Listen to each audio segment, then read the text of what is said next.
여러분 안녕하십니까? MBC 건강클리닉 출발하겠습니다. 여름 휴가 계획을 세우는 분들 요즘 참 많으신데요. 이 일정 중에 국가 건강검진도 포함시키는 거 어떨까요? 연말에 검진 예약이 많이 몰리기 때문에 여러분 날 찾기가 굉장히 어렵습니다. 여유롭게 또 편하게 검진 예약하고 또 건강검진 받고 싶다고 하는 분들은 비교적 한산한 이번 여름에 꼭 해보시기 바랍니다. 한편 올해 국가 암검진 대상자 홀수년도 출생자가 대상입니다. 우리나라에서 흔하게 발생하는 위암, 간암, 대장암, 유방암 같은 경우에는 비교적 간단한 방법으로 조기 발견이 가능하고요. 바로 발견해서 치료에 나서면 90% 이상 완치할 수 있다고 하니까 여러분 건강검진 꼭 잘 챙기셔야 됩니다. 자, 그럼 오늘 수치로 모신 선생님부터 소개해드리겠습니다. 유방암, 유방종양, 유방난치성 질환 관련 수술을 담당하고 있는 외과 전문의십니다. 삼성서울병원 외과 임상강사, 성균관대학교 삼성창원병원 유방갑상선암센터 최희준 교수님 오늘 함께하겠습니다. 선생님 안녕하십니까? 네, 안녕하십니까? 네, 자 MBC 건강클리닉 오늘 주제가 바로 유방암입니다. 우리나라에서도 발병률이 꽤 높은 암으로 알려져 있는데 오늘 이와 관련해서 다양한 정보를 주실 예정이신 거죠? 네, 맞습니다. 예. 유방암은 세계적으로 여성에 가장 많이 흔행하는 발생암이고 전 선진국에서 많이 발생하기 때문에 선진국암이라고 많이 불려지고 있습니다. 우리나라에서도 유방암 환자가 점차 증가하고 있기 때문에 오늘은 유방암의 치료와 관리에 대해서 알아보도록 하겠습니다. 네, 특히나 여성 시청자분들은 집중을 해야 되는 시간이 될 것 같습니다. 유방암에 대해서 최희준 교수님과 함께 여러분 정보를 습득을 하실 텐데 친절하게 또 상담을 해주실 겁니다. 상담 방법 알려드리겠습니다. 유튜브 검색창에 엠박스를 검색하시고 실시간 채팅으로 궁금한 내용 남겨주시면 제가 선생님께 대신 질문 드리겠습니다. 샵 2244 문자 참여도 가능합니다. 짧은 글은 50원, 긴 글은 100원의 정보 이용료가 있고요. 상담 전화번호도 알려드리겠습니다. 지역번호 0559요. 250-5100번, 250-5200번 열려 있으니까 많은 참여 부탁드리겠습니다. 그럼 오늘 주제 유방암 키워드로 하나하나 풀어가 보도록 하겠습니다. 첫 번째 키워드는 이겁니다. 유방암 과연 어떤 암일까? 앞서 선생님께서 선진국 암이다라고 말씀을 해주셨는데 얼마나 흔한 암인지 또 얼마나 발생하는지 이런 거 궁금한데요. 네, 유방암은 현재 우리나라 여성암 중에서 1위를 차지하고 있는 암입니다. 2022년 국가암 통계에 따르면은 2020년 우리나라 한 해 발생한 암 환자 수가 24만 명 정도가 해당되는데 이 중 24,900명 정도가 유방암 환자를 차지하고 있고요. 여성 환자가 99.5%, 남성 환자가 0.5% 정도를 차지하고 있습니다. 네, 그래서 특히나 여성분들이 주의를 하셔야 되는 암인데 종양이 생기면 그럼 어디에 생긴다는 겁니까? 네, 유방은 주로 유방 실질 부위와 간질 부위로 나눌 수 있습니다. 화면에서 보이는 것처럼 유방의 실질 부위는 젖이 나오는 통로인 유관과 소엽에 해당되는 부분이고 간질은 이 실질 부위를 뒷판해주는 림프절, 신경, 혈관 조직 등을 얘기합니다. 주로 유방암은 유관이나 소엽에서 발생을 하게 되고 유관이나 소엽을 뚫고 나와서 유방을 탈출하여 뼈나 폐 간으로 전이가 될 수 있는 위험한 암일 수 있습니다. 예. 이게 발생 부위도 그렇고 또 얼마나 깊이 위치하고 있느냐 이런 것들 때문에 또 새롭게 다양하게 이 암이 분류가 되지 않을까 싶은데요. 네, 맞습니다. 예. 이제 유방암의 침륜 정도에 따라서 상피내암과 침륜성 유방암으로 나눌 수 있는데요. 상피내암 같은 경우에는 이렇게 유관 내에 일치하고 있기 때문에 유관에 갇혀져 있기 때문에 유방만 절제하면 됩니다. 하지만 침륜성 유방암의 경우에는 유관을 뚫고 나와 있기 때문에 피나 림프구를 타고 다른 곳으로 뼈나 폐 간으로 퍼질 수가 있기 때문에 침륜성 유방암과 상피내암은 치료 방법이 조금 틀릴 수 있습니다. 예. 이름부터 이제 유방암이기 때문에 아무래도 남성보다는 여성 쪽에 많이 생길 것이다. 이 정도는 이해를 하겠는데 네. 이거 왜 생기는 겁니까? 원인이 뭐예요? 맞습니다. 유방암의 원인은 여러 가지로 나눌 수 있는데 예. 환경적 요인과 유전적 요인으로 나눌 수 있습니다. 환경적 요인은 음주, 그리고 비만, 그리고 여성 호르몬제랑 관련된 음식을 섭취하는 거, 경구 피임제, 그리고 서구화된 식습관이 있을 수가 있고 유전적 요인으로는 부모님한테 물려받는 것들인데 그런 것들에 대한 5에서 10% 정도 되는 환자가 해당될 수 있습니다. 네. 유방암 역시나 이제 예방을 위해서는 당연히 과음하면 안 되겠고요. 네. 절주하고 또 체중 관리도 잘 하셔야 되고 운동도 하셔야 되고 식습관 조절도 잘 하셔야 되는데 앞서 그 유전 말씀하셨잖아요. 네. 5에서 10% 정도면은 꽤 높은 비율로 봐야 되는 거지. 유전성 암에 대해서도 궁금한데요. 네, 맞습니다. 유전성 암 중에서 가장 유명하게 알려진 것이 이제 BRC라는 브라카 인자입니다. 예. 이제 브라카1과 브라카2로 나눌 수가 있고요. 이제 우리나라 한국 유방암 통계에 따르면은 70세까지를 기준으로 봤을 때 BRCA1이 있으면은 72% 정도가 유방암이 발생할 수 있고 BRCA2의 경우에는 한 66% 정도가 유방암이 발생할 수가 있습니다. 예. 그래서 3대 직계 즉 뭐 언니, 동생, 여동생이든지 어머니, 외할머니 혹은 이모, 고모 등에서 만약 유방암 환자가 발생했고 내가 유방암 환자라고 예. 한다면 브라카 검사를 반드시 받아야지 되고 어, 3대 가족들 중에서 누구 한 명이라도 브라카 검사가 있다고 한다면 네네. 나도 반드시 받아가지고 검사해서 인자가 있는지 반드시 확인을 해야 됩니다. 야, 어떤 암보다도 유방암 같은 경우에는 이 유전적인 요인도 강구할 수는 네, 없다는 맞습니다. 말씀해 주셨고 그 배우 안젤리나 졸리가 예방 차원에서 수술을 받았다고 하는데 네, 맞아요. 예방 차원이라고 하니까 야, 나도 받아야겠는데 생각하는 분도 많으실 것 같은데요. 받아야 됩니까? 꼭 받아야 되는 건 아닙니다. 내가 만약 브라카 인자가 있다라고 한다면은 이제 초음파 검사랑 MRI 검사를 해서 예. 내 만약에 종양이 있거나 암의 발생 확률이 높다라고 한다면은 예방 절제술을 고려할 수 있지만은 만약 내 유방에 전혀 혹이 없거나 아니면 무록 정도밖에 없다면 예. 예방적 절제술에 대해서는 조금 더 고려해 볼 수 있습니다. 그렇군요. 유방을 다 절제하는 거기 때문에 거기에 대해서는 유방외과 전문의나 혹은 성형외과 전문의랑 신중히 상의할 필요가 있습니다. 예. 어제 MBC 건강클리닉 주제가 마침 간암이었거든요. 네. 간에 대해 다뤄봤는데 이 간암 같은 경우에는 초기 증상 내가 스스로 알아차리기가 쉽지는 않다라는 말씀을 어제 네. 선생님께서 해주셨거든요. 유방암 같은 경우에는 좀 어떻습니까? 유방암의 경우에는 대다수의 환자분들이 통증이 없는 만져지는 종기로 옵니다. 예. 예전 같은 경우에는 뭐 초음파 같은 기계가 없기 때문에 피부를 뚫고 나온다거나 아니면 흉벽을 침륜해 버리기 때문에 환자분이 통증을 많이 느꼈지만 최근에는 건강검진 같은 것이 많이 발달했기 때문에 대부분의 환자들이 통증이 없는 종괴로 많이 온다고 볼 수 있습니다. 예.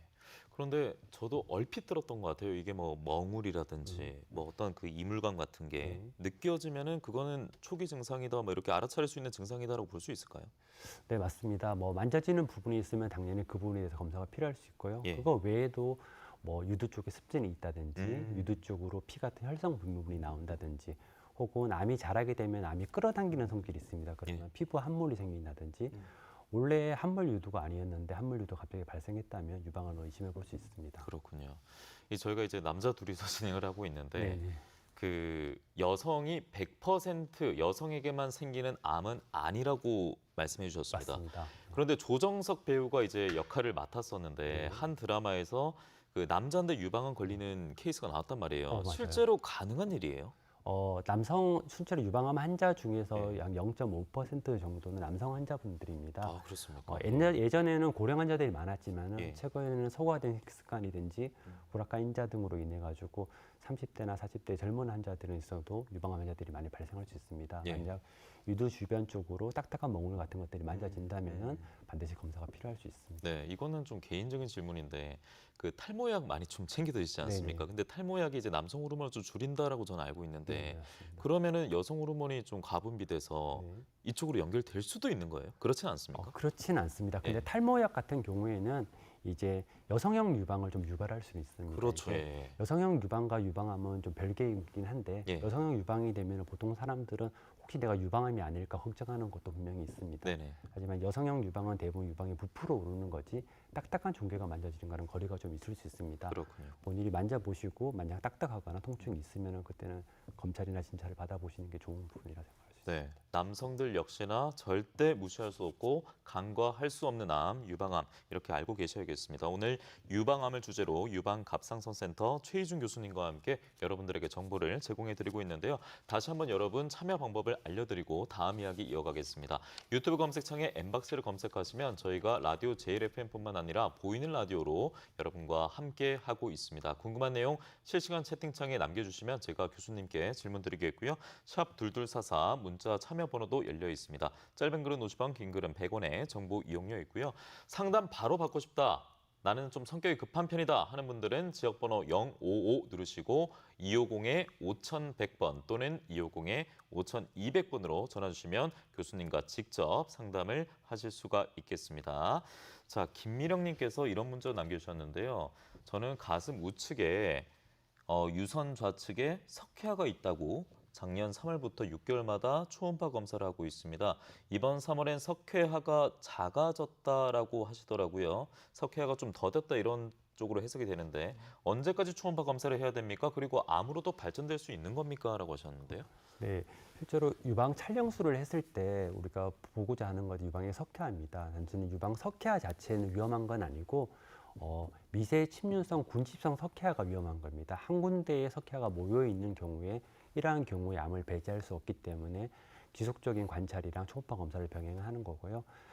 초반에는 한 3개월, 6개월마다 보긴 하지만은 예. 팔로우업을 했을 때 그게 더 늘어나지 않았다면 음. 보통 주기적으로 1년에 한 번 정도는 관찰하는 것이 안전하다 볼 수 있습니다. 그렇군요. 이제 이런 경우 같은 경우에는 어느 정도 증상이 나왔을 때 또 발견이 됐을 때 하는 과정이 되겠고 어떤 암이든지 가장 좋은 거는 빨리 발견하고 빨리 치료하는 게 좋지 않겠습니까? 네, 맞습니다. 예, 조기 발견, 조기 진단 중요할 텐데 이 조기 발견 중요성에 대해서도 조금 더 강조를 해주시죠. 네, 조기 발견은 모든 암에서 가장 공통적으로 나타나는 증상이고요. 근데 가장 중요한 부분은 결국은 자가 검진입니다. 모든 사람들이 다 병원에 갈 수는 없는 부분이기 때문에 예, 자가 검진을 주기적으로 하는 것이 중요하고 폐경전 여성 같은 경우에는 생리가 끝나고 하루 이틀쯤 지났을 때 손가락 3개로 이렇게 만지면서 확인하는 부분이 가장 좋고요. 폐경 이후 여성 같은 경우에는 매달 말이나 매달 초 정도 날짜를 정해서 자가 검진을 하는 것이 좋습니다. 예. 그리고 우리나라에서는 40세 이상이 되면은 2년에 한 번 정도는 유방 촬영술을 하는 것을 권고하고 있습니다. 그렇군요. 그 진단 검사가 이제 가장 궁금하실 텐데 진단 검사 중에 하나가 또 유방 촬영술이 되지 않겠습니까? 유방 촬영술 그리고 초음파 검사 네. 또 이어지지 않습니까? 초음파 검사 같은 경우는 좀 어떤 차이가 있을까요? 예. 유방 촬영술 같은 경우는 예. 주로 석회화를 보기 위한 것이라고 한다면은 예, 우리나라 여성 같은 경우에는 주로 치밀 유방이 많습니다. 앞에 보이는 사진처럼 빨간색으로 보여주는 표시 쪽이 이렇게 하얗게 표시되는 부분이 유방 촬영술입니다. 예, 이렇게 한 군데 여러 군데 석회화가 모여 있는 군집성 미석회화가 보여지면은 암을 의심할 수 있고 유방 초음파 같은 경우에는 이제 유방 촬영술상 잘 보이지 않거나 혹은 유방 촬영술상 왼쪽 오른쪽에 비대칭 소견이 보인다면 초음파를 권고드리고 있고 보는 것처럼 초음파 사진 쪽에는 이렇게 검은색으로 조용히 증강되어 있는 상태를 볼 수 있는데 이런 경우에 종양을 의심할 수 있습니다. 종양의 모양 상태를 보고 모양이 안 좋다라고 한다면은 그런 경우에는 조직 검사가 필요할 수 있습니다. 예. 문제가 있는지 검사를 하는 방법들에 대해서 교수님께서 짚어주셨는데요. 지금 이 가운데 전화 연결이 됐다고 하니까 제가 한번 받아보도록 하겠습니다. 안녕하십니까? 네, 안녕하세요. 예, 어디 사는 네. 누구신지요? 네, 경남에 살고 있습니다. 네, 지금은. 경남에 사는 애청자께서 연락을 주셨는데 애청자님 옆에 교수님 나와 있거든요. 네네. 예, 직접 상담 받아보시죠. 네, 안녕하십니까. 네, 안녕하십니까? 예, 제가 작년 3월 달에 네. 침륜왕 유방이라 해가지고 네. 위기로 해가지고 제가 이제 부분 절제를 해가지고 이제 네. 수술을 받고 제가 계속 건강 이제 검진을 하고 있는데 네. 근데 음식 조절이라든지 밀가루 같은 것도 제가 잘 안 먹긴 안 먹거든요. 네. 근데 제가 이번 6월 달에도 검사를 했는데 네. 별 이상은 없는데 자꾸 제가 이제 수술한 가슴 부위 쪽이 자꾸 찌릿찌릿하고 네네. 계속 통증이 느껴지거든요. 그래서 전화를 드려봤습니다. 네, 이제 작년 어쨌든 일기암인 부분이고 한다면은 그냥 초기에 네. 수술을 잘 받으신 경우고요. 이제 네. 유방암 경우에는 이제 진단을 받고 치료하고 났던 6개월마다 한 번씩 아마 경과 관찰을 하고 있을 겁니다. 근데 이제 네. 최근에 검사 당시까지는 별 문제가 없었던 걸로 보여지는데 우리가 네. 수술을 하게 되면은 유방 보존술을 하게 되면은 유방이 자리 잡는 과정이 있습니다. 게다가 유방의 호르몬 주기에 따라 가지고 유방은 주기적으로 커졌다 줄었다를 반복하게 되는데요. 그럴 때 유방에 좀 불편한 통증이 느껴질 수는 있습니다. 이게 한 번씩 불편하다가 괜찮은 통증이라고 한다면은 너무 걱정하지 않으셔도 되지만은 만약 오늘보다 내일이 더 아프고 내일보다 모레가 더 아프다고 판단된다면은 그때는 정확한 검사가 다시 필요할 수도 있습니다. 네. 그리고 음식 조절 같은 것도 주로 호르몬성 유방암인가요, 혹시? 지금 약을 먹고 계신가요? 아니 약은 안 먹고 있습니다. 그래서 수술만 하고 네네. 방사선하고 항암 치료하고 약은 안 먹고 있어요. 네, 약을 안 먹고 있다면 아마 호르몬성 유방암이 아니라 삼중 음성이나 아니면 표적인자랑 관련된 유방암인 것 맞아요. 같은데요. 삼중 엄청인 것 같아요. 네, 네. 그런 경우에는 주로 음식과 관련이 있지는 않습니다. 그래서 음식 조절에 대해서 너무 타이트하게 조절하지 않으셔도 되지만은 네. 체중이 증가하는 것은 좋지 않을 수 있습니다. 그래서 체중이 증가하지 않은 범위 내에서 본인이 드시고 싶은 음식은 드셔도 되고요. 하지만 유방암이 발생했기 때문에 너무 여성 호르몬이 많은 음식 같은 것들, 뭐 석류 같은 종류든지 이런 종류는 좀 피하는 게 좀 안전할 수 있습니다. 네, 애청자님 네. 답변이 되셨습니까? 네, 감사합니다. 많이 도움됐습니다. 네, 앞서 초반에 네. 제가 습관이 돼서 소개를 부탁드렸는데 혹시 놀라셨다면 양해를 구하겠고 사과 말씀드리겠습니다. 아니, 괜찮습니다. 네, 다음에도 좀 많은 관심 부탁드리고 궁금한 거 있으면 언제든지 연락 주시기 바랍니다. 예, 감사합니다. 예, 고맙습니다. 뭐 확실히 당연히 여성분들이 걱정을 좀 많이 하시고 네. 또 실제로 겪고 있는 분들도 있기 때문에 상담 전화도 주고 계시는데요. 저희가 이제 다음 이야기 해보겠습니다. 앞서 유방 초음파 검사까지 얘기를 해봤는데 이제 중요한 것은 이게 정말 뭐 악성이냐, 뭐 양성이냐 이런 것들이 문제가 될 텐데 조금 의심스러우면 뭐 어떤 검사를 해야 될까요? 조직 검사 가야 되는 겁니까? 맞습니다. 예. 이제 우리가 초음파상 알 수 있는 부분은 이제 말 그대로 유방암이 의심된다라는 거지 확진이 아닙니다. 네네. 그래서 확진하기 위해서는 병리학적으로 현미경으로 확인해 봐야지 확인이 되는 거고 그러기 위해서는 이제 조직 검사가 필요한 부분입니다. 그래서 유방에 대한 조직 검사는 일반 세포 검사랑 그리고 총생검이랑 맘모톱 같은 조직 검사가 있을 수 있고요. 세포 검사 같은 경우에는 겨드랑이 쪽으로 림프절이 의심되는 경우 시행하고 유방에 대한 진단적 조직 검사는 총생검법이 가장 스탠다드한 검사법이라고 할 수 있습니다. 예, 뭐 세포 검사는 뭐 세포 채취에서 하는 검사일 것 같은데 그 두 번째 총생검 검사라고 하셨나요? 네, 맞습니다. 예, 용어가 뭔가 좀 외래어처럼 들리기는 하는데 어떤 거예요? 네, 총생검은 이제 총 모양으로 된 이제 굵은 바늘을 이용해서 유방암의 조직을 채취하는 법인데 예, 실제로 한 군데만 채취하게 되면 진단율이 떨어지게 됩니다. 그래서 유방의 중심 부분을 채취하고 그 외에 약간 동서남북으로 한 서너 군데 정도를 더 채취하게 됩니다. 예, 하지만 총생검법은 더 굵은 바늘로 찌르기 때문에 통증을 많이 유발할 수 있고 염증이나 출혈, 감염 등의 소견이 있을 수 있습니다. 게다가 종양 자체가 흉벽에 가깝다라면은 잘못해서 이제 폐를 찌르게 되는 사태가 나서 기흉이 발생할 수도 있습니다. 예. 그래서 숙련자의 경험도나 이런 것들이 굉장히 중요할 수 있습니다. 예. 역시나 좀 이렇게 좀 크게 건드릴 수 있는, 그러니까 화가 될 수 있는 이런 수술에 있어서는 역시나 검사자의 경험과 숙련도가 중요하다는 말씀 역시나 교수님도 해주셨습니다.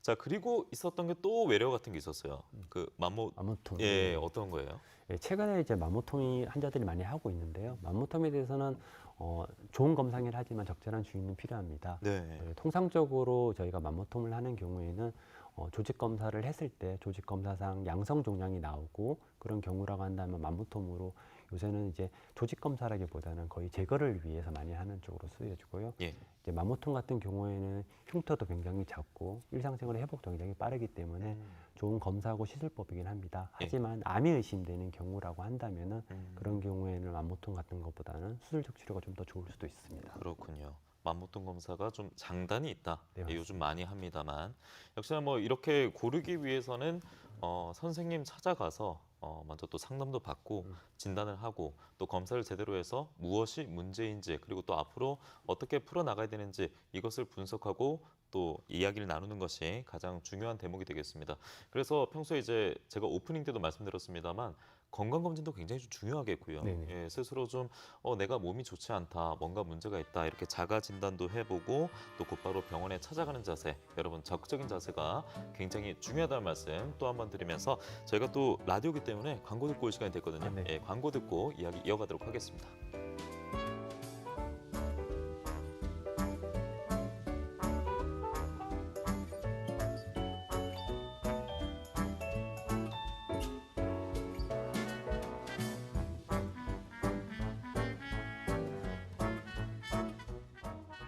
그리고 이건 지금 유튜브로 나가는데 저희가 광고 듣고 오기 때문에 2분 정도 그냥 저희가 매번 편하게 말하는 시간이거든요. 네네. 예.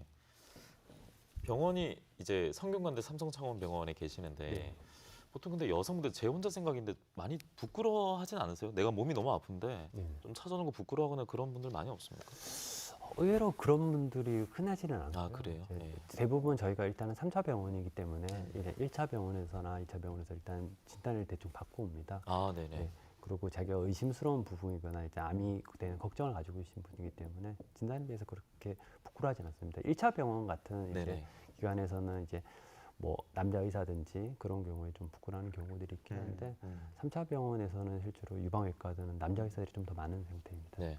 그리고 그 유방암만 다루시는 건 아닐 거잖아요. 네, 맞습니다. 예. 뭐 그럼 유방과 관련해서 뭐 여러 가지 좀 어떤 방식으로든 다른 질환이 있을 수도 있고 어떤 뭐 충격에 의해서 생길 수도 있는 것이고 모든 걸 다 다루는 거죠. 네, 맞습니다. 예.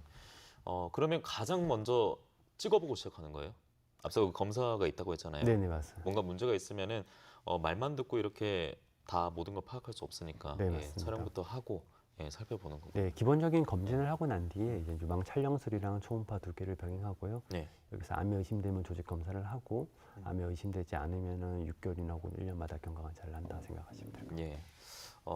아무래도 이제 이 얘기를 들으면서 여성 청취자, 시청자만 보고 듣고 있는 게 아니라 남성분들도 많이 궁금해하실 겁니다. 왜냐하면 우리의 또 배우자가 있을 수 있고 네. 또 우리 어머니가 또 고통을 겪고 있을 수도 네, 있기 맞습니다. 때문에 네. 끝까지 많은 관심 바라고요. 저희는 라디오로 이어가서 보이는 라디오와 함께 돌아오도록 하겠습니다.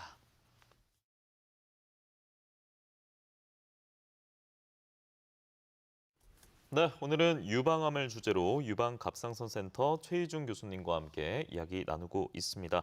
저희가 이제 MBC 건강클리닉에서 다양한 질환에 대해서 다루고 있고 또 여러분들의 참여가 이어지면은 선물을 챙기고 드리고 있는데요. 선물을 챙겨 드리고 있는데 어떤 선물을 저희가 가지고 있는지 소개를 해드리겠습니다. 주식회사 넥스트원에서 세계 최초 나노탄소 기술력을 가지고 있는 면상 발열 매트, 모든 날 모든 순간 행복한 청도 레일바이크에서 4인 탑승권, 도심 속 사격 체험을 할 수 있는 창원 국제 사격장 이용권, 가월 돈가스에서 제공하는 식사권을 추첨을 통해서 여러분께 보내드리겠습니다. 문자 참여 많이 부탁드리겠습니다. 자, 그러면 건강도 챙기고 선물도 챙기는 슬기로운 건강 퀴즈로 바로 안내하겠습니다. 오늘 퀴즈는요. 오늘 주제 유방암 관련 퀴즈입니다. 유방암을 상징하는 리본이 있는데요. 이 세 개의 리본을 다는 캠페인을 통해서 유방암에 대한 인식 제고와 조기 검진의 중요성도 알리고 있습니다. 어떤 세 개 리본일까요? 보기 1번은 핑크 리본, 2번은 하얀 리본이 되겠습니다. 샵 둘둘사사로 정답을 보내주시고요. 짧은 글은 50원, 긴 글은 100원의 정보 이용료가 있습니다. 어떻게 교수님 뭐 힌트 주시겠습니까? 아, 힌트요? 예.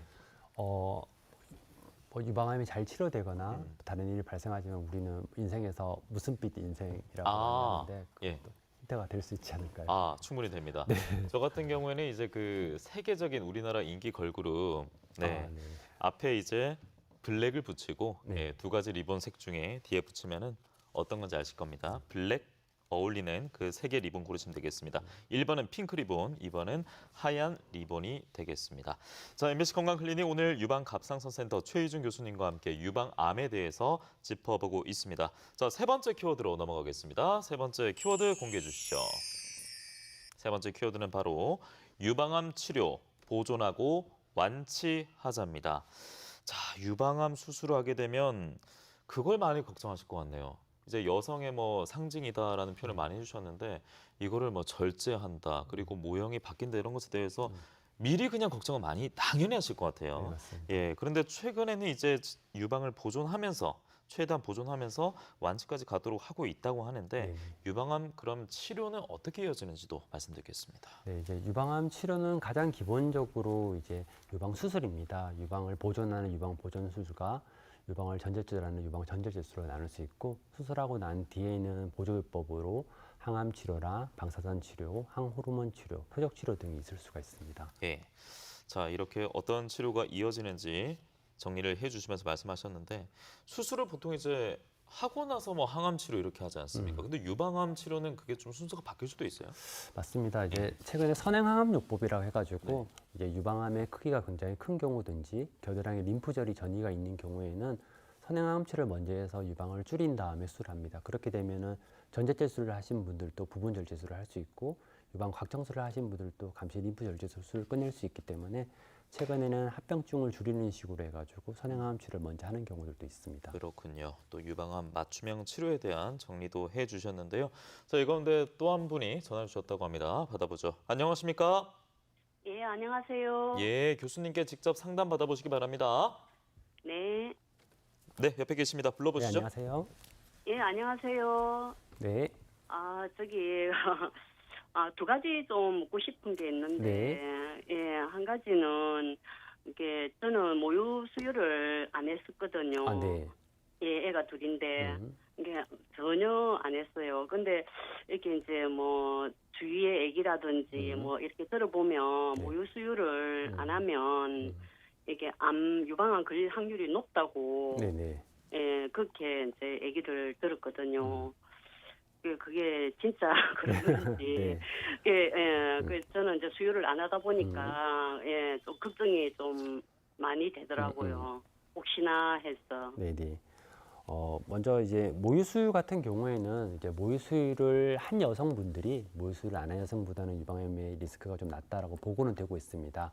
하지만 아, 그 위험도가 네. 그렇게 높지는 않습니다. 이제 유방암의 위험도가 높은 경우는 주로 가족력이 있는 경우든지 아니면은 뭐 피임약 같은 거든지 여성 호르몬제를 2년 이상 복용한 경우든지 혹은 이전 종양 같은 것들 중에서 좀 증시성 종양 같은 거든지 비정형 전기증 같은 게 있는 경우에는 확률이 높아지는데 우리가 모유 수유를 하지 않았다는 것은 상대적으로 위험도가 굉장히 낮은 등급에 속합니다. 그래서 내가 모유 수유를 하지 않았다고 해가지고 위험도가 좀 높아지긴 하지만은 그 위험도가 환자분이 심각하게 걱정하실 정도까지는 아니라고 생각하셔도 될 것 같습니다. 아, 예, 감사합니다. 네. 그리고 제가 이게 가슴 임파선인가? 네. 그 겨드랑이 하고 있는데 그쪽이 가끔 한 번씩 갑자기 이렇게 찌릿하면서 네네. 욱신하게 가끔 아플 때가 있어요. 그렇게 뭐 네네. 무리하게 뭐 팔을 이렇게 많이 활동 안 해도 네네. 가끔 그런 적이 있더라고요. 네네. 그래서 이제 걱정이 되어서 이제 초음파라든지 이렇게 이제 정밀 검사를 받아보면 네. 뭐 또 별다른 이상은 없다. 예, 그렇게 얘기하더라고요. 이게 계속 이걸 놔두면 또 혹시나 이게 유방암 초기가 아닌가 예, 숨은 게 뭐 있지 않나 종양이 뭐 이런 그 검사를 해도 예, 불안한 마음이 좀 가끔 있더라고요. 네, 충분히 의심할 수가 걱정할 수 있는 부분이긴 한데요. 실제로 우리 몸에서는 이제 방어 기전으로 백혈구를 만들어내는 곳이 있습니다. 이제 목 쪽이랑 겨드랑이 서해부 쪽인데요. 환자분의 면역력에 따라서 이제 림프절이 조금 커졌다 줄었다를 반복할 수는 있는데 초음파상 봤을 때는 그렇게 뭐 뚜렷하진 않다 하더라도 우리 몸의 겨드랑이 쪽에는 지나가는 신경들이나 그런 것들이 굉장히 많습니다. 그래서 환자분 같은 경우에 조금만 커져도 굉장히 불편하게 느끼는 분들이 있거든요. 하지만 그거는 실제로 유방암의 발생과는 크게 관련이 없다라고 생각하셔도 될 겁니다. 만약 만져지는 멍울이 있고 겨드랑이도 멍울이 만져진다면은 그건 반드시 유방암을 의심해야 되지만은 겨드랑이 쪽의 간헐적인 통증으로 유방암을 의심할 필요까지는 없다고 생각하셔도 될 겁니다.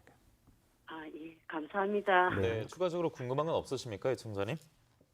예. 예, 계속 관심 가져주시고 아무래도 좀 걱정이 좀 많이 되실 텐데 오늘 좀 네네. 좋은 답변이 됐길 바라고요. 또 병원 방문도 적극적으로 해보시기 바랍니다. 네, 감사합니다. 네, 청자님 고맙습니다. 자, 저희가 앞서 이제 유방암 수술 관련해서 이야기를 쭉 나누고 있었습니다. 아무래도 뭐 수술 부위나 범위 같은 경우에는 얼마나 뭐 전이가 됐는지, 얼마나 퍼져 있는지 이게 관건 아니겠습니까? 네, 맞습니다. 이제 유방암의 경우에는 이제 얼마나 전이 됐느냐에 따라 가지고 치료법이 달라지는데요. 예. 일단 유방 수술은 두 개로 나눌 수 있습니다. 유방에 대한 수술과 겨드랑이에 대한 수술 두 개로 나눌 수 있는데요. 예. 유방암은 아까 침민성 유방암처럼 잘 퍼지기 때문에 첫 번째로 퍼지는 곳이 겨드랑이라고 생각하면 됩니다. 그래서 유방암을 떼내는 그 순간에 예. 겨드랑이도 같이 확인하게 됩니다. 이 겨드랑이를 오. 확인하는 걸 갖다가 예. 감시 림프절 결제술이라고 얘기를 하는데요. 예. 만약 감시 림프 절제술에서 림프절에 뭐 암이 없다라고 한다면은 그 겨드랑이를 확인하는 것으로 끝나게 되고 유방 수술을 진행하게 되고 만약 겨드랑이 쪽에 암이 있다 그러면은 이 유방암이 이제 진행성이 된 겁니다. 오. 그래서 겨드랑이 쪽에 있는 림프절들은 다 예. 이제 곽청수를 시행하게 될 수 있습니다. 앞서 그 실시간 채팅에 마침 이렇게 남겨주셨어요. 겨드랑이 쪽에 모양이 불규칙한 게 있어서 조직 검사를 했습니다. 다행히 뭐 제가 용어를 잘 몰라서 그런데요. 적힌 대로 읽으면 부유방으로 진단 났습니다. 6개월마다 검진을 계속했는데요. 사이즈 이상이 없다고 하셔서 1년 후에 오라고 하셨습니다. 계속 추적 검사를 해야 됩니까? 라고 남겨주셨는데요. 네, 부유방 같은 경우에는 보통 덜부자를 써가지고 네. 원래 유방 조직이 겨드랑이에서 자라는 겁니다. 원래 겨드랑이는 유방 조직이 없어야 되는데 예. 하필 유방 조직이 있다 보니까 환자분 호르몬 주기에 따라서 이 조직이 좀 커졌다 줄었다를 반복하면서 멍울이 만져졌다 안 만졌다라면 반복하게 될 건데요. 예. 초음파 검사를 해보면은 이제 부유방의 존재는 쉽게 확인할 수 있습니다. 이제 하지만 부유방이라 하더라도 말 그대로 유방 조직이 있기 때문에 거기에 이제 다른 변화가 좀 생길 가능성이 있습니다. 예. 그렇기 때문에 1년이나 혹은 2년에 한 번 정도는 초음파 검사를 해보시는 것을 권유드립니다. 네. 그래서 조기에 발견해서 바로 치료 가면은 가장 베스트고 이상적인데 네, 맞습니다. 앞서 제가 그 말씀 드렸습니다. 이게 절제를 한다고 전제로 깔고 생각을 하다 보니까 걱정을 더 많이 하실 텐데 요즘은 그래도 최소화하는 방법으로 계속 개선되고 있지 않습니까? 네, 맞습니다. 예, 유방암 수술 같은 경우에는 이제 점차적으로 많이 발달하고 있고 다른 암에 비해서는 발전 속도가 굉장히 빠른 편입니다. 이제 요새는 환자를 치료할 때 아까 말했던 유방과 겨드랑이 수술을 같이 할 때 유방에는 상처를 내지 않고 겨드랑이 쪽에만 들어가서 하고 있는 로봇 수술이 최근에 많이 각광을 받고 있고요. 겨드랑이 쪽으로 한 3에서 한 5cm 정도의 상처만 낸 후 그쪽으로 이제 유방 수술과 겨드랑이 수술을 동시에 진행하게 되고요. 예. 환자의 경우에는 유방에 상처가 없게 되니까 만족도가 굉장히 높은 편입니다. 그렇군요. 로봇 수술도 저희가 이제 관련 화면 자료를 준비한 게 있었는데 예, 저희가 준비가 되면은 띄우면서 좀 자세한 설명을 듣고 싶고요. 지금 화면에 나오고 있습니다. 네네. 지금 화면으로 보시는 분들 보이는 라디오 엠박스 통해서 보실 수가 있는데 이 하얀색 기계 같은 거 있잖아요. 이게 네네. 그럼 로봇입니까? 맞습니다. 저게 이제 다빈치라고 하는 로봇 기계 있고요. 이제 저 기계를 통해 가지고 수술을 진행하게 되고 수술자는 저 왼쪽 쪽에 보이면은 이제 콘솔이라 수술방 안에 콘솔이 있습니다. 예. 이제 콘솔에 들어가지고 로봇팔을 조절한다라고 생각하시면 될 겁니다. 저런 수술을 할 때는 그러면 뭐 부분 마취를 합니까? 아니면 전신 마취? 전신 마취를 합니다. 전신 네. 마취를 합니까? 네, 네. 예. 네, 저렇게 콘솔에 들어가게 됐을 때 가장 좋은 점은 예. 실제로 우리 눈으로 보기에는 어느 정도 시력적인 면이든지 제한적인 한계가 있지만은 저렇게 콘솔에 들어가면 보통 크기에 거의 한 20배, 30배 정도 큰 화면으로 볼 수 있는 선명한 화면을 볼 수 있고 예. 저게 1차원적인 화면이 아니라 3D 화면입니다. 예. 그렇기 때문에 뭐 우리 흔히 말하는 유방 조직을 제거하는 거든지 봉합하는 거에 있어서 좀 더 원활하게 할 수 있고 아무리 뛰어난 사람들도 미세한 손떨림이 있을 수 있습니다. 그럼요. 하지만 예. 그런 손떨림을 다 잡아주기 때문에 좀 더 정밀한 수술을 할 수가 있습니다. 예. 아무래도 그 말씀대로 이 손떨림 같은 게 저도 뭐 의학 드라마나 보면은 여러 가지 선생님도 그 각자의 사연으로 그런 장면들이 네. 많이 나오잖아요. 그런 부분에서 만약 로봇 수술을 진행을 하고 싶은 분들이 있을 텐데 로봇 수술을 진행하면 어떻게 뭐 비용이 아무래도 비쌉니까? 어때요? 맞습니다. 지금 우리나라에서는 로봇 수술에 대해서 이제 비급여로 들어가고 있는 상태고요. 아, 그래서 이제 로봇 수술은 이제 로봇 부분 절제 수술과 로봇 전절 수술로 나눌 수 있는데 예. 로봇 부분 절제 수술의 경우에는 이제 말 그대로 외과적 영역에서 수술을 하고 부분적으로 부분 성형만 하기 때문에 비용이 많이 높지는 않습니다. 예. 하지만 이제 성형외과 같이 들어가는 이제 로봇 전절 수술을 하고 유방 보형물 넣는 수술을 하게 되면은 이제 예. 보형물의 비용이든지 성형외과 비용 때문에 좀 비용이 좀 높게 나올 수 있습니다. 네. 여러 가지 그 환자분들이나 일반 시민들이 잘못 알고 있는 정보들 같은 것도 있을까요? 뭔가 그 여러 가지 고통이 있을 때 네네. 사람들이 보통 찜질 많이 생각하지 않습니까? 네네. 냉찜질이든 온찜질이든 음. 뭐 관련해서도 좋고요. 네네. 잘못 알고 있는 상식들이 있을까요? 교수님께서 떠오르는 게 있으십니까? 환자분들마다 어떤 분들은 이제 마사지를 받으면 좋다라고 하시는 분들도 아, 계시거든요. 그 부위에 마사지를 받으면 네, 좋다. 겨드랑이 쪽에 뭐가 멍울이 만져지니까 마사지를 받으면 림프 순환이 잘 돼서 풀릴 것이라고 생각하시는 분이 있는데 예.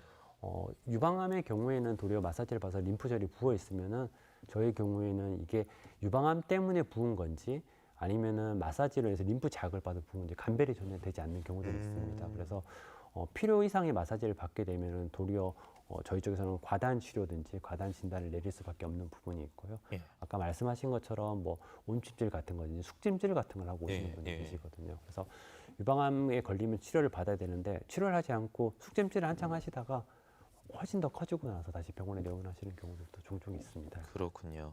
자, 이렇게 잘못된 정보는 여러분 좀 참고하시고 가장 좋은 것은 병원에 방문해서 찍어봐야 알 것 같습니다. 네, 제가 맞습니다. 의사가 아니더라도 찍어봐야 알죠. 어떻게 네. 겉만 보고 알겠습니까?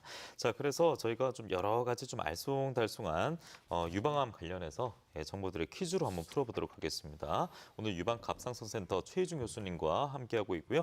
OX 퀴즈 풀어보겠습니다. 첫 번째는요. 유방암과 생리불순 관련이 있다.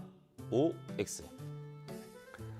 네, X입니다. 유방암은 생리불순과는 관련 없고 대신에 호르몬이 노출되는 시기랑 관련이 있을 수 있습니다. 예. 그래서 뭐 폐경이 아무래도 좀 늦게 한다든지 아니면 초경을 일찍 한다 해서 호르몬에 노출되는 시간이 많으면은 예. 유방암에 관련도가 있지만은 생리불순과는 관련이 없다라고 할 수 있습니다. 그렇군요. 자, 생리불순과 유방암 관련이 없다고 하셨습니다. 두 번째, 유방암은 재발률이 낮다. OX. X입니다. 유방암은 실제로 생존율은 굉장히 높은 편입니다. 예. 5년 생존율은 평균적으로 93% 정도에 해당되고 기타 다른 암, 폐암 같은 경우에 40%, 강한암 30%, 췌장암 12%에 비해서는 굉장히 생존율이 좋은 편입니다. 예. 하지만 재발의 경우에는 한 8에서 20% 정도 재발할 수 있기 때문에 재발률이 낮은 편은 아닙니다. 네, 재발률이 낮은 편이 아니다라고 말씀하셨기 때문에 주의를 하셔야겠습니다. 자, 그리고 저희 방송이 이제 한 10분 정도 남았는데 정말 이것만큼 궁금하다 하면 저희가 한 분 시간이 되면 시간이 되고 연결이 되면은 전화 받아볼 테니까 250-5100번, 250-5200번 전화 주시기 바랍니다. 250-5100, 5200번이고요. 자, 저희는 그 가운데 세 번째 OX 퀴즈도 풀어보겠습니다. 유방암 항암 치료 때문에 폐경이 올 수 있다. OX. 네, O입니다. 올 수 있군요. 네네. 예. 유방암 항암 치료를 하게 되면은 이제 항암이 이제 난소도 공격을 하게 됩니다. 그러므로 이제 폐경이 올 수 있고요. 하지만 폐경이 온다고 해서 계속적인 폐경이 진행되는 건 아니고 40세 이하의 경우에는 한 60% 이상은 다시 생리가 되돌아옵니다. 예. 하지만 이제 40세 이상이 되기 시작하면은 그때부터는 한 60에서 70%는 생리가 되돌아오지 않을 수가 있고 45세 이하가 되면은 80에서 90% 정도는 생리가 되돌아오지 않을 수 있습니다. 그렇군요. 예, 유방암 항암 치료 때문에 폐경이 올 수 있다라고 하셨습니다. 그 요즘 이제 가슴 수술도 많이 하지 네. 않습니까? 예, 뭐 많이 들었던 것 같은데 그러면 보형물 들어가는 거잖아요. 네네. 그 수술 때문에 오히려 갑자기 암이 생길 수도 있는 거예요. 여기에 대한 궁금증이 의사들도 많이 궁금증을 가졌습니다. 예. 그래서 여기에 대한 많은 논문과 데이터들이 나와 있고요. 유방암에 대한 보형물 자체가 유방암의 위험도를 증가시키지는 않습니다. 그렇기 때문에 유방암 환자의 경우 이제 유방 보존 수술을 하고 전자리수나 보존 수술을 하고 나서 이제 성형외과가 들어가서 이제 성형에 있는 보형물을 넣긴 하는데요. 그런 경우에도 유방암에 대한 발생률이 더 증가하거나 재발률이나 혹은 전이율이 더 증가하는 사례는 보고되고 있지는 않습니다. 그렇군요. 자, 그리고 보통의 암은 이제 다 이 질환들이 노화의 한 과정이고 결과물이지 않습니까? 유방암 같은 경우는 그러면 대부분 좀 연세가 있으신 분들이 걸리는 거예요? 이게 조금 서구적으로 좀 다를 수는 있는데요. 아, 이제 예. 미국 같은 경우에 유방암이 가장 많이 발생하는 나이가 보통 60대 후반, 70대 정도 가장 많습니다. 예. 하지만 우리나라에는 40대 후반에서 50대 중반 정도에서 가장 많은 발생률을 보이고 최근에는 35세 이하의 젊은 여성에게도 많이 발생하는 것이 우리나라 그렇군요. 유방암의 특징입니다. 예, 그래서 그야말로 남녀노소 모두 신경 써야 될 암이네요. 네. 예, 유방암. 최혜준 교수님과 함께 OX 퀴즈까지 풀어봤고 궁금한 내용도 질문 드렸습니다. 자, 전화 주셨다고 해서 받아보도록 하겠습니다. 안녕하세요. 안녕하세요. 예, 안녕하세요. 교수님께 네. 질문해 보시죠.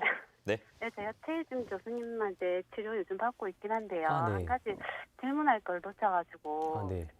제가 원래 예전에 20살쯤, 그러니까 처음에 초경 시작할 때부터 생리통이 무지 심했었거든요. 네. 근데 아이를 출산하고 나서는 좀 괜찮아졌다가 또 둘째를 그러니까 낳고 나서는 생리통이 무지 심해져가지고 네네. 요즘에 한 번씩 생각에 이제 그 루프 같은 거 네네. 너무 심하면은 뭐 수술 그런 걸 한다 하더라고요. 네네.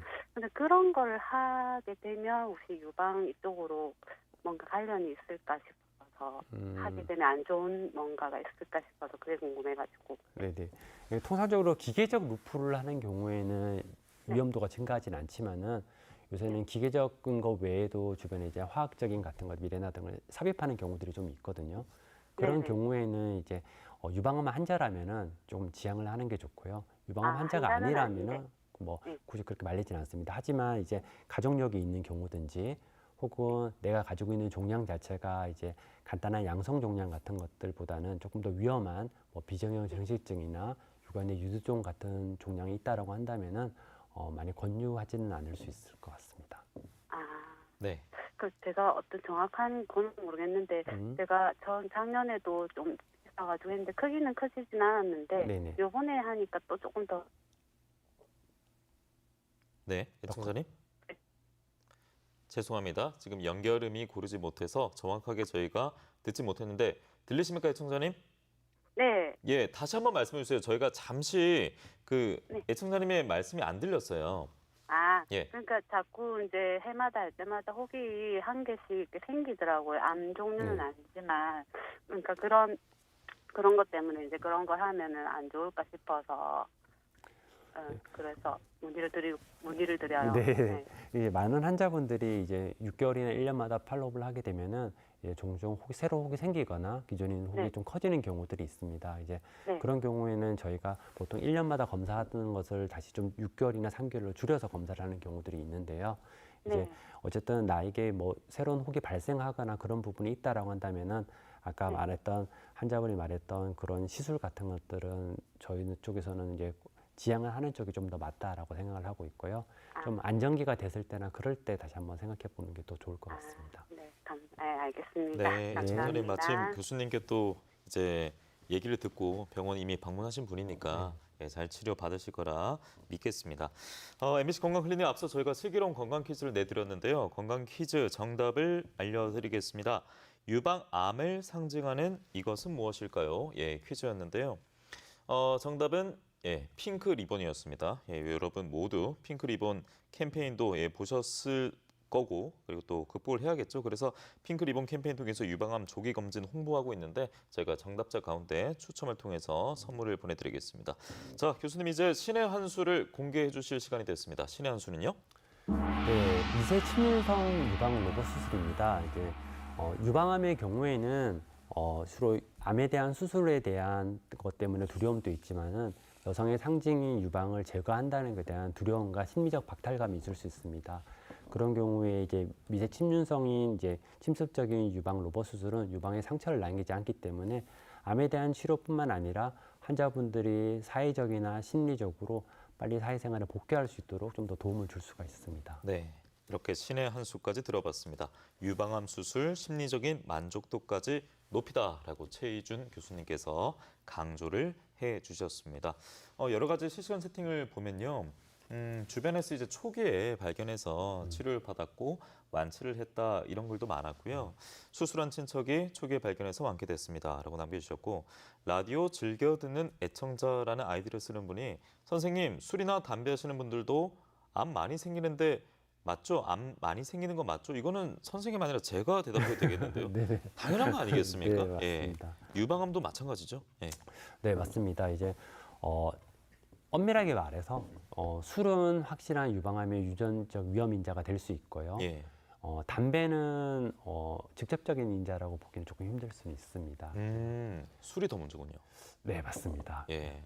그런데 이제 술도 안 드시고 흡연도 안 하시지만 그렇다고 해서 이 유방암에 있어서 무조건 다 피해간다 이건 또 아닌 거잖아요. 그건 또 별개의 그래서 또 문제입니다. 관심을 계속 두셔야 되는 거 아니겠습니까?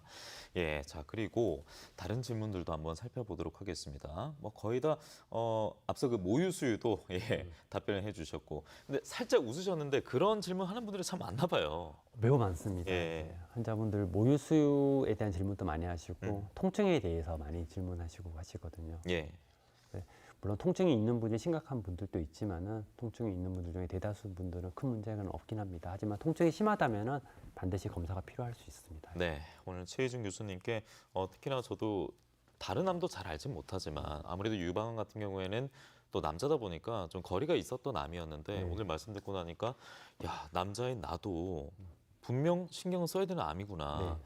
우리 배우자뿐만 아니라 나 스스로도 한 번쯤은 생각해봐야겠다. 물론 가슴 쪽에 남자인데도 뭐 통증이 있다라든지 네. 뭔가 예전과는 다르다 이런 느낌이 있다면 병원에 방문해서 또 진단을 받아봐야겠고 상담 받아봐야겠다라는 생각이 든 하루였습니다. 지금까지 유방 갑상선 센터 최희준 교수님과 함께 유방암에 대해서 살펴봤습니다. 고맙습니다. 네, 감사합니다. 네, 건강클리닉 이번 주 저희가 준비한 소식은 여기까지고요.